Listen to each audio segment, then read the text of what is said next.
ನಮಸ್ಕಾರ, welcome back to Malavalli couples. ತುಂಬ ಜನ ನನಗೆ DM ಮಾಡಿದ್ದು ಏನು ಅಂತ ಅಂದರೆ, ಸೊ ನಿಮ್ಮ ಹೇರ್ ಕೇರ್ ಹೇಗೆ ಮಾಡ್ತೀರಾ ಸಿಸ್ಟರ್ ಅಂತ ಪರ್ಸ್ನಲಾಗಿ ಮೆಸೇಜ್ಗೆ ಹಾಗೂ ಕಮೆಂಟ್ ಮಾಡ್ತಾಯಿದ್ರು. ಸೊ ನಾನು ಪರ್ಸ್ನಲಾಗಿ ಅಂತ ಅನ್ನೋದಕ್ಕಿಂತ ತುಂಬ ಜನ ಕೇಳ್ತಿದ್ರು, ನನ್ನ ಹೊರಗಡೆ ಏನಾದರೂ ಪರವಾಗಿಲ್ಲ, ನಿನ್ನ ಕೂದಲು ತುಂಬ ಚೆನ್ನಾಗಿದೆ, ನಿನ್ನ ಕೂದಲು ಕಟ್ ಮಾಡಿಸ್ಬೇಡ, ಯಾಕೆಂದರೆ ನಿನ್ನ ಕೂದಲು ಕಟ್ ಮಾಡಿಸಿದ್ರೆ ನಿನ್ನ ಲಕ್ಷಣನೇ ಹೊಟ್ಟೋಗುತ್ತೆ, ಸೊ ನಿನ್ನ ಕೂದಲಿಂದಲೇ ನಿನ್ನ ಮುಖ ಲಕ್ಷಣವಾಗಿ ಕಾಣಿಸುತ್ತೆ, ನೀನೊಂಥರ ಅಂತ ತುಂಬ ಜನ ಹೇಳ್ತಿದ್ರು. ಸೊ ನನಗೆ ಅದು ತುಂಬ ಖುಷಿ ಅನಿಸುತ್ತೆ. ಸೊ ನಮ್ಮ ಮನೆಯವರು ಕೂಡ ನನ್ನ ಲವ್ ಮಾಡ್ಬೇಕಾದ್ರೆ ಹೇಳ್ತಿದ್ರು, ಸೊ ನಿನ್ನ ಕೂದಲಿಂದ ನೋಡೇ ನಾನು ಲವ್ ಮಾಡಿದ್ದು ಕಣೆ ಅಂತ. ಸೊ ನನಗೆ ಅದೊಂದ್ಸತಿ ನೆನೆಸ್ಕೊಂಡ್ರೆ ತುಂಬ ಖುಷಿ ಅನಿಸುತ್ತೆ. ನನಗೂ ತುಂಬ ಥರ ಸ್ಟೈಲ್ ಮಾಡಬೇಕು ಅಂತ ಅನಿಸುತ್ತೆ. ನಾವು ಈಗಿನ ಜನ್ರೇಷನ್ ಅವರು ನನ್ನ ಹೇರ್ ಸ್ಟೈಲ್ ಬೇರೆ ಥರ ಚೇಂಜ್ ಮಾಡೋಣ ಅಂತ ಅನ್ಕೋತೀನಿ, ಬಟ್ ಬೇಡ, ಯಾಕಂದರೆ ಇರೋ ಕೂದಲು ಕೆಲವೊಬ್ಬರಿಗೆ ಕೂದಲೇ ಬೆಳೆಯಲ್ಲ ಅನ್ನೋದು ಒಂದು ಪ್ರಾಬ್ಲಮ್ ಆಗುತ್ತೆ. ಸೊ ಹಂಗಾಗಿ ನನ್ನ ಕೂದಲು ಬೆಳೆಯೋದ್ರಿಂದ ಏನಕ್ಕೆ ಸುಮ್ಮನೆ ಕಟ್ ಮಾಡಿಸಿ ಅದನ್ನೆಲ್ಲ ಚೇಂಜ್ ಮಾಡಿಸೋದು, ಹಂಗಾಗಿ ನಾನೇನು ಮಾಡಲ್ಲ. ಇವನ್ ನನ್ನ ಮದುವೆಲೂ ಕೂಡ ಅಷ್ಟೇ, ನನ್ನ ಪ್ರತಿಯೊಂದು ಈವೆಂಟಲ್ಲೂ ಕೂಡ ನಾನು ಚೌಲಿನೇ ಯೂಸ್ ಮಾಡಿಲ್ಲ. ಯಾಕಂದರೆ ನನ್ನ ಮುಹೂರ್ತಮಲ್ಲಾಗಿರ್ಬೋದು, ನನ್ನ ರಿಸೆಪ್ಷನಲ್ಲಿ ಆಗಿರ್ಬೋದು, ನನ್ನ ಮಗನ ನಾಮಕರಣದಲ್ಲಿ ಆಗಿರ್ಬೋದು, ನನ್ನ ಶ್ರೀಮಂತದಲ್ಲಿ ಆಗಿರ್ಬೋದು, 4 ಈವೆಂಟ್ಗೂ ಕೂಡ ನಾನು ಯಾವುದೇ ರೀತಿ ಚೌಲಿನ ಯೂಸ್ ಮಾಡಿಲ್ಲ. ಯಾಕಂದರೆ ನಂದು ಲಾಂಗ್ ಆಗಿ ಲೆಂತ್ ಇರೋದ್ರಿಂದ ನಾನು ಎಲ್ಲನೂ ನನ್ನ ಓನ್ ಹೇರಲ್ಲೇ ನಾನು ಡಿಸೈನ್ ಮೆಚ್ಚಿ ಆಗಿರ್ಬೋದು, ಕರ್ಲಿ ಆಗಿರ್ಬೋದು, ಮತ್ತೊಂದು ಎಷ್ಟೊಂದು ಇದನ್ನ ನಾನು ಮಾಡಿಸ್ಕೊಂಡಿರೋದು ನನ್ನ ಸ್ವಂತ ಹೇರಲ್ಲೇ. ಸೊ ಯಾವುದೇ ರೀತಿ ನಾನು ಬೇರೆ ಥರ ಏನು ಎಕ್ಸ್ಟೆನ್ಷನ್ಸ್ ಯೂಸ್ ಮಾಡಿಲ್ಲ. ಸೊ ಹಂಗಾಗಿ ಇದನ್ನು ಎಲ್ಲರೂ ಕೇಳ್ತಿದ್ರೆ ನೀವು ಯಾವ ಆಯಿಲ್ ಯೂಸ್ ಮಾಡ್ತೀರಾ ಏನು ಅಂತ. ನಾನು ಚಿಕ್ಕದ್ರಿಂದ ನಮ್ಮಮ್ಮ ನನಗೆ ಕೊಬ್ಬರಿ ಎಣ್ಣೆನೇ ಯೂಸ್ ಮಾಡ್ತಿದ್ದು, ಸ್ವಲ್ಪ ಕೈ ಎಣ್ಣೆ ಮಿಕ್ಸ್ ಮಾಡಿ ಹಾಕ್ತಿದ್ರು. ಸೊ ನನಗೆ ಬುದ್ಧಿ ಬಂದಮೇಲೆ, ಅಂದರೆ ನಾನೊಂದು ಕಾಲೇಜು ಸ್ಕೂಲ್ ಮೆಟ್ಲಿಗೆ ಬಂದಮೇಲೆ ಸ್ವಲ್ಪ ಅವಾಗ ನಮ್ಮ ಮೈಂಡ್ ಸೆಟ್ ನಮ್ಮದು ಚೇಂಜ್ ಆಗಿರುತ್ತಲ್ವಾ. ಸೊ ಆ ಟೈಮಲ್ಲಿ ನಾನು ಕೂಡ ಅದನ್ನು ಯೂಸ್ ಮಾಡ್ತಿದ್ದೆ. ಸೊ ಅದಾದಮೇಲೆ ಸ್ವಲ್ಪ ಅದಕ್ಕೆ ಮೆಂತ್ಯ, ಅಲೋವೆರಾ ಎಲ್ಲ ಮೊಬೈಲೆಲ್ಲ ನೋಡಿ ಅದನ್ನು ಕೂಡ ಟ್ರೈ ಮಾಡಿ, ಸೊ ಅದನ್ನು ಕಂಟಿನ್ಯೂ ಮಾಡಿದೆ. ಮದುವೆ ಆದಮೇಲೆ ಸ್ವಲ್ಪ ಏರ್ ಕೇರು ತುಂಬ ಯೂಸ್ ಮಾಡೋಕ್ಕೆ ಇಷ್ಟಪಟ್ಟೆ, ಯಾಕಂದರೆ ಅದ್ರದ್ದು ಟಿಪ್ಸ್ ಎಲ್ಲ ಚೆನ್ನಾಗಿರುತ್ತೆ. ನನಗೆ ಯೂಸ್ ಮಾಡಿದ್ರೆ ನನಗೆ ಏರ್ ಕೇರೇ ಚೆನ್ನಾಗಿರುತ್ತೆ. ಅಂದರೆ ನನಗೆ ಬೇರೆಯವ್ರ ಥರ ತುಂಬ ಕೂದಲು ಉದ್ರಲ್ಲ. ಯಾಕೆ ಕೆಲವರು ಉದುರುತ್ತೆ ಅಂತ ತುಂಬ ಜನ, ಯಾಕೆ ಇವನ್ ನಮ್ಮನೇಲೇ ನೋಡಿದ್ದೀನಿ, ನಮ್ಮ ಅಮ್ಮಂಗೆ ತುಂಬ ಕೂದಲು ಉದುರುತ್ತೆ, ನಮ್ಮ ಅಮ್ಮಂಗೆ ಆಗಿರ್ಬೋದು, ನಮ್ಮ ಅತ್ತೆಗೆ ಆಗಿರ್ಬೋದು. ಬಟ್ ನನಗೆ ಜಾಸ್ತಿ ಕೂದಲು ಉದ್ರಲ್ಲ, ಏನೋ ನಾರ್ಮಲಾಗಿ ತಲೆ ಬಾಚಿದಾಗ ಎಷ್ಟು ಉದುರುತ್ತೋ ಅಷ್ಟು ಸಿಂಪಲಾಗಿ ಒಂದು ಸ್ವಲ್ಪ ಉದುರುತ್ತೆ ಅಷ್ಟೇ ಹೊರತು. ಇಲ್ಲ ನಾನು ಬಾಣ್ತನ ಟೈಮಲ್ಲೂ ಅಷ್ಟೇ, ನನ್ನ ಬಸರಿಲೂ ಅಷ್ಟೇ ನನಗೆ ಯಾವುದೇ ರೀತಿ ಹೇರ್ ಫಾಲ್ ಆಗಿರ್ಬೋದು ಏನೂ ಆಗಿಲ್ಲ. ಅಂದರೆ ಏರ್ ಫಾಲ್ ಅಂದರೆ ನಾನು ಬಾಣ್ತಿಲಿ ಒಂದು ಸ್ಟಾರ್ಟಿಂಗ್ 3 ಮಂತ್ಸ್ ಸಡನ್ನಾಗಿ ಆಯಿತು. ಬಟ್ ಅದಾದಮೇಲೆ ನಾನು ಮತ್ತೆ ನನ್ನ ಹೇರ್ ಕೇರ್ ರೊಟೀನ್ಗೆ ಬಂದಮೇಲೆ ನನಗೆ ಯಾವುದೇ ರೀತಿ ನನ್ನ ಹೇರ್ ಕೇರು ನನಗೆ ಪ್ರಾಬ್ಲಮ್ ಆಗಿಲ್ಲ. ಸೊ ಅದನ್ನು ನಾನು ಏನೇನು ಯೂಸ್ ಮಾಡ್ತೀನಿ ಅಂತ ನಿಮಗೆ ಇಂಗ್ರೀಡಿಯೆಂಟ್ಸ್ ತೋರಿಸ್ತೀನಿ. ಇಷ್ಟ ಆದರೆ ಅದನ್ನು ನೀವು ಕೂಡ ಮಾಡಿ. ನನಗೆ ಇಷ್ಟಪಟ್ಟು ನನ್ನನ್ನು ಇಷ್ಟಪಡೋರು ಕೇಳಿರೋದ್ರಿಂದ ಅವ್ರಿಗೆ ಇದೊಂದು ವಿಡಿಯೋ ನಾನು ಮಾಡಿ ತೋರಿಸ್ತಾ ಇದ್ದೀನಿ. ಸೊ ನನ್ನಲ್ಲಿ ಏನಾದರೂ ಮಿಸ್ಟೇಕ್ಸ್ ಇದೆ ಸಾರಿ, ಏಕೆ ಫಸ್ಟ್ ಟೈಮ್ ನನ್ನ ಓನ್ ವಾಯ್ಸಲ್ಲಿ ವಾಯ್ಸ್ ಓವರ್ ಕೊಡ್ತಾ ವೀಡಿಯೋ ಮಾಡ್ತಾ ಇರೋದು. ಸೊ ಹಂಗಾಗಿ ಫಸ್ಟಿಗೆ ನಾನು ಕೊಬ್ಬರಿ ಎಣ್ಣೆ ತೊಗೊಂಡಿದ್ದೀನಿ. ನಾನು ಪ್ಯಾರಾಚೂಟ್ ಕೊಬ್ಬರಿ ಎಣ್ಣೆನೇ ಯಾವಾಗಲೂ ಯೂಸ್ ಮಾಡೋದು. ಸೊ ಹಂಗಾಗಿ ಇದು ಕೊಬ್ಬರಿ ಎಣ್ಣೆಗೆ ನಾನು ಏನೇನು ಯೂಸ್ ಮಾಡ್ತೀನಿ ಅದನ್ನು ಹಾಕಿ ಅಂತಂದರೆ, ಫಸ್ಟಿಗೆ ನುಗ್ಗೆ ಸೊಪ್ಪು, ಸೊ ಅದಾದಮೇಲೆ ಇದು ದಾಸವಾಳ ಎಲೆ ಮತ್ತು ದಾಸವಾಳ ಹೂವು ನೀವು ಯಾವ ಕಲರಲ್ಲಿ ತೊಗೋಬೋದು. ಮೇನಾಗಿ ವೈಟ್ ತೊಗೊಂಡ್ರೆ ಅದು ನಿಮಗೆ ಹೇರಿಗೆ ಗ್ರೋತ್ ಒಳಗಡೆ ವಿಟಮಿನ್ ಎ ಸಿಗುತ್ತೆ. ನೆಕ್ಸ್ಟು ಅದಕ್ಕೆ ಆನಿಯನ್ನು, ಬೇವಿನ ಎಲೆ, ವಿಳ್ಯದೆಲೆ, ನೆಕ್ಸ್ಟು ಅಲೋವೆರಾ, ಇದು ಎಲ್ಲರೂ ಕೇಳಿರ್ತೀರಾ ಆಮೇಲೆ ನೆಕ್ಸ್ಟು ನಾನು ಮೆಂತ್ಯ ತೊಗೊಂಡಿದ್ದೀನಿ. ಸೊ ಸರಿನಾ, ಆಲ್ಮೋಸ್ಟು ಇದೇನು ನುಗ್ಗೆ ಸೊಪ್ಪು ಹಾಕ್ತಾರ ಅಂತ ಅನ್ಕೋಬೋದು. ಇದು ನನಗೆ ಸವಿತಮ್ಮ ಹೇಳ್ಕೊಟ್ಟಿದ್ದು ರೆಸಿಪಿ, ಸುಮ್ಮನೆ ಎಲ್ಲನೂ ಹಾಕಿ ನೋಡೋಣ ಅಂತ ಇದನ್ನೊಂದು ಎಕ್ಸ್ಟ್ರಾ ಆ್ಯಡ್ ಮಾಡ್ತಾ ಇದ್ದೀನಿ. ಸೊ ಇದು ಹೇಗೆ ಮಾಡೋದು ಏನು ಅಂತ ತೋರಿಸ್ತೀನಿ, ಬನ್ನಿ ನೋಡ್ಕೊಂಬರೋಣಂತೆ. ಸೊ ಫಸ್ಟಿಗೆ ಒಂದು ಬೋಸಿ ತೊಗೊಂಡಿದ್ದೀನಿ. ಸೊ ಅದಕ್ಕೆ ನಾನೀಗ ಕೊಬ್ಬರಿ ಎಣ್ಣೆ ಫುಲ್ ಹಾಕ್ಕೊಬೇಕು. ಸೊ ಫುಲ್ ಅದಕ್ಕೆ ಕೊಬ್ಬರಿ ಎಣ್ಣೆ ಹಾಕ್ಕೊಳ್ಳೋಣ.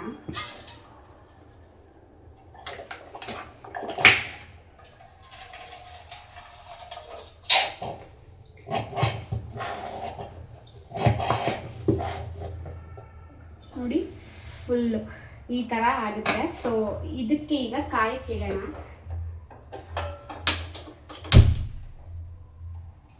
ಸಿಮ್ಮಲ್ಲೇ ಇಟ್ಕೊಳ್ಳಿ, ಜಾಸ್ತಿ ಹೈ ಫ್ಲೇಮಲ್ಲಿ ಮಾಡ್ಕೋಬೇಡಿ.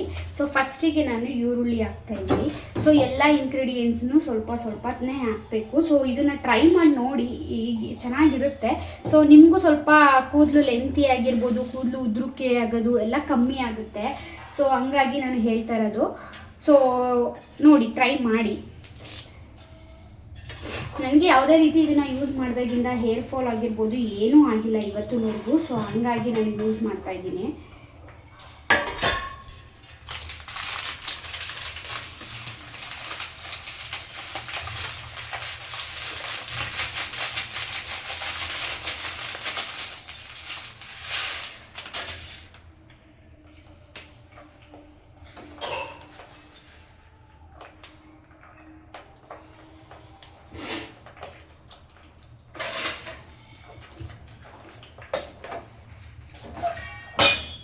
ಅಂದರೆ ಸ್ವಲ್ಪ ಆಯಿಲ್ ಕಮ್ಮಿ ಇದೆ. ಸೊ ಹಂಗಾಗಿ ನಿಮಗೆ ಇಂಗ್ರೀಡಿಯೆಂಟ್ಸ್ ಜಾಸ್ತಿ ಅನಿಸುತ್ತೆ. ಅದು ಕುದ್ದಿ ಚೆನ್ನಾಗಿ ಇದಾಗುತ್ತೆ, ಏನೂ ಪ್ರಾಬ್ಲಮ್ ಇಲ್ಲ.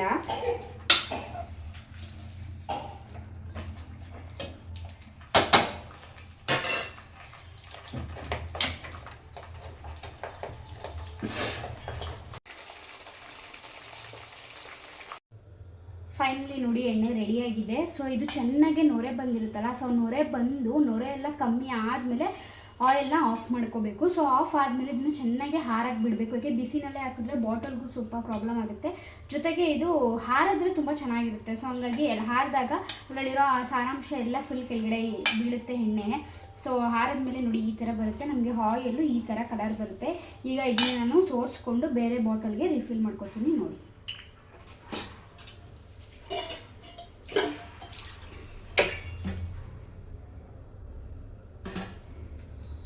ಫಸ್ಟಿಗೆ ನಾನು ಈ ಥರ ಒಂದು ಸ್ಟೀಲ್ ಬಾಕ್ಸ್ಗೆ ಹಾಕೋತೀನಿ, ಯಾಕಂದರೆ ಅದು ಬಾಟ್ಲು ಚೆಲ್ಲೋಗ್ಬಿಡುತ್ತೆ.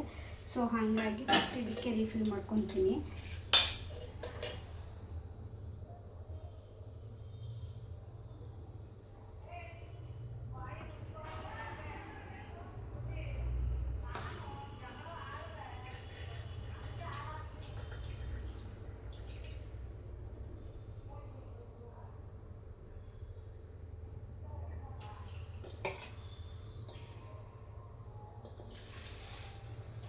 ನೋಡಿ ಇದು ಸುಮ್ಮನೆ ಹಿಂಗೆ ಇದನ್ನು ಆಯ್ತಲ್ಲ ಅಷ್ಟು ಸೋಸ್ಕೊಂಡಿದ್ದಾಯ್ತಲ್ಲ ಅಂತ ಎಸಿಯಕ್ಕೆ ಹೋಗ್ಬಿಡಿ, ಏಕೆಂದರೆ ಇದರಲ್ಲಿ ಇನ್ನೂ ತುಂಬ ಎಣ್ಣೆ ಇದೆ. ಸೊ ಹಂಗಾಗಿ ಇದನ್ನು ಸ್ವಲ್ಪನೇ ಹಿಂಗೆ ಹಾಕಿ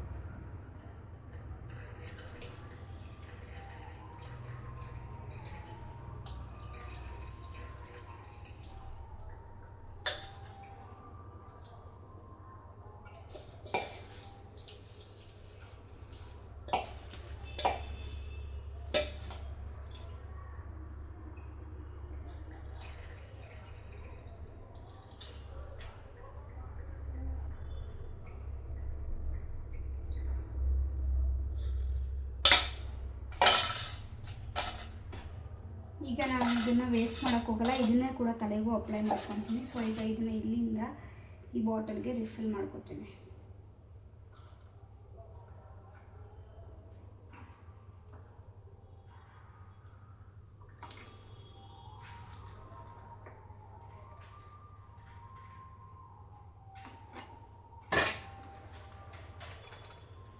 ಫೈನಲಿ ನೋಡಿ ಎಣ್ಣೆ ಕೂಡ ರೆಡಿ ಆಯಿತು. ಈ ಥರ ಕಲರಲ್ಲಿ ಬರುತ್ತೆ.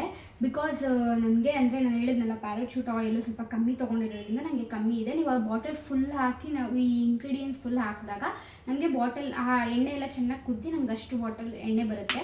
ಸೊ ಫೈನಲಿ ನನಗೆ ಇಷ್ಟು ಸಿಕ್ಕಿದೆ. ಸೊ ಇದನ್ನು ನಾನು ಕೂಡ ವಾರದಲ್ಲಿ 2 ದಿನ ತಲೆಗೆ ಹಚ್ತೀನಿ. ನನಗೆ ತಲೆಗೆ ಎಣ್ಣೆ ಹಚ್ಚದೇ ಹೋದ್ರೂ ಕೂಡ ತುಂಬ ತಲೆನೋವು ಬರುತ್ತೆ. ಸೊ ಹಂಗಾಗಿ ಅವಾಗ ಪಟ್ಟನ್ ತಲೆಗೆ ಎಣ್ಣೆ ಹಚ್ಚಿದ್ರೆ ನಮಗೆ ತಲೆನೋವು ಕೂಡ ಮಾಯ ಆಗುತ್ತೆ. ಇದೊಂಥರ ನನಗೆ ತಲೆನೋವಿನ ಬಾಣ ಆಗಿರುತ್ತೆ. ಸೊ ಹಂಗಾಗಿ ಇದನ್ನು ನಾನು ವೇಸ್ಟ್ ಮಾಡೋಕ್ಕೆ ಹೋಗಲ್ಲ. ಸೊ ಇದೇನಿದೆ ಸೊಪ್ಪು, ಇದನ್ನು ನಾನು ವೇಸ್ಟ್ ಮಾಡಲ್ಲ. ಸೊ ಇವಾಗ ನಿಮಗೆ ನೆಕ್ಸ್ಟ್ ತೋರಿಸ್ತೀನಿ. ಇದನ್ನೇ ನಾನು ತಲೆಗೆ ಕೂಡ ಅಪ್ಲೈ ಮಾಡ್ಕೊತೀನಿ, ಏಕೆಂದರೆ ಸುಮ್ಮನೆ ಇದರಲ್ಲಿ ವೇಸ್ಟ್ ಮಾಡಿದ್ರೆ ಎಷ್ಟೊಂದು ಇಂಗ್ರೀಡಿಯೆಂಟ್ಸ್ ಹಾಕಿದ್ದೀವಿ, ಸುಮ್ಮನೆ ಇದರಲ್ಲಿರೋದೆಲ್ಲ ವೇಸ್ಟ್ ಆಗುತ್ತೆ. ಸೊ ಹಂಗಾಗಿ ನಾನು ಇದನ್ನು ಕೂಡ ತಲೆಗೆ ಅಪ್ಲೈ ಮಾಡ್ತೀನಿ. ಯಾಕೆ ಇದರಲ್ಲೂ ಸ್ವಲ್ಪ ಆಯಿಲ್ ಎಲ್ಲ ಹಂಗೆ ಇದೆ. ಬನ್ನಿ ಯಾವ ಥರ ಹಚ್ಕೊತೀನಿ ತಲೆಗೆ ತೋರಿಸ್ತೀನಿ. ಯಾಕಂದರೆ ಯಾವಾಗಲೂ ನಾನು ಇದನ್ನೇ ಅಪ್ಲೈ ಮಾಡೋದು, ಬಟ್ ಏನಂದರೆ ಇವು ಮಾಡಿರೋದ್ರಿಂದ ಇವಾಗ ಇದು ವೇಸ್ಟ್ ಆಗುತ್ತಲ್ವಾ. ಸೊ ಏನಕ್ಕೆ ವೇಸ್ಟ್ ಮಾಡೋದು, ಸೊ ಇದನ್ನು ತಲೆಗೆ ಹಚ್ಕೊಳ್ಳೋಣ, ಹೆಂಗಿದ್ರೆ ಈಗ ತಲೆಗೆ ಎಣ್ಣೆ ಹಾಕೋಬೇಕು. ಸೊ ಹಂಗಾಗಿ ಇದನ್ನೇ ಹಚ್ಕೊಳ್ಳೋಣ ಅಂತೇಳಿ ಇದನ್ನೇ ತೊಗೊತಾ ಇದ್ದೀನಿ ಅಷ್ಟೇ. ಡ್ರೆಸ್ ಚೇಂಜ್ ಮಾಡಿದ್ದಾರೆ ಅಂತ ಅನ್ಕೋಬೇಡಿ. ನಾನು ಎಣ್ಣೆ ಕುದ್ದಿ ಸ್ವಲ್ಪ ಅದು ಆಫ್ ಮಾಡಿ 6 ಗಂಟೆ ಫ್ರೆಶ್ ಅಪ್ ಆಗಿ ಬರೋಣ ಅಂಥೇಳಿ ಸ್ವಲ್ಪ ಮೈ ತೊಳ್ಕೊಂಡು ಬಂದೆ. ಸೊ ಈ ಥರ ಇರುತ್ತಲ್ವಾ, ಸೊ ಇದೆಲ್ಲ ವೇಸ್ಟ್ ಆಗೋದು ಬೇಡ ಅಂಥೇಳಿ ನಾನು ಇದನ್ನು ಈ ಥರ ಅಪ್ಲೈ ಮಾಡ್ಕೊತೀನಿ. ಇದು ಕೈಗೆ ನೋಡಿ ಎಣ್ಣೆ ಯಾವ ಥರ ಸಿಗುತ್ತೆ ಅಂತ ನೀವು ನೋಡ್ತಾ ಇರ್ಬೋದು. ಇದು ತುಂಬ ಎಣ್ಣೆ ಇನ್ನೂ ಇದೆ. ಸೊ ಅದನ್ನು ಕಂಪ್ಲೀಟಾಗಿ ಅದನ್ನು ಸೋರಿಸಿದಾಗ ಅಂದರೆ ನಾವು ಈ ಥರ ಇಂಟ್ಕೊಂಡಾಗ ನಮಗೆ ತುಂಬ ಎಣ್ಣೆ ಬರುತ್ತೆ. ಸೊ ಅದನ್ನು ನಾವು ತಲೆಗೆ ಈ ಥರ ಅಪ್ಲೈ ಮಾಡ್ಕೋಬೋದು. ಯಾಕಂದರೆ ಸುಮ್ಮನೆ ವೇಸ್ಟ್ ಮಾಡೋ ಬದಲು ಈ ಥರ ತಲೆಗೆ ಅಪ್ಲೈ ಮಾಡ್ಕೊಳ್ಳೋದ್ರಿಂದ ತುಂಬ ಒಳ್ಳೆಯದಾಗುತ್ತೆ. ಅಂದರೆ ಒಂದೊಂದು ರೂಟ್ಗೂ ಕೂಡ ಈ ಥರ ಅಪ್ಲೈ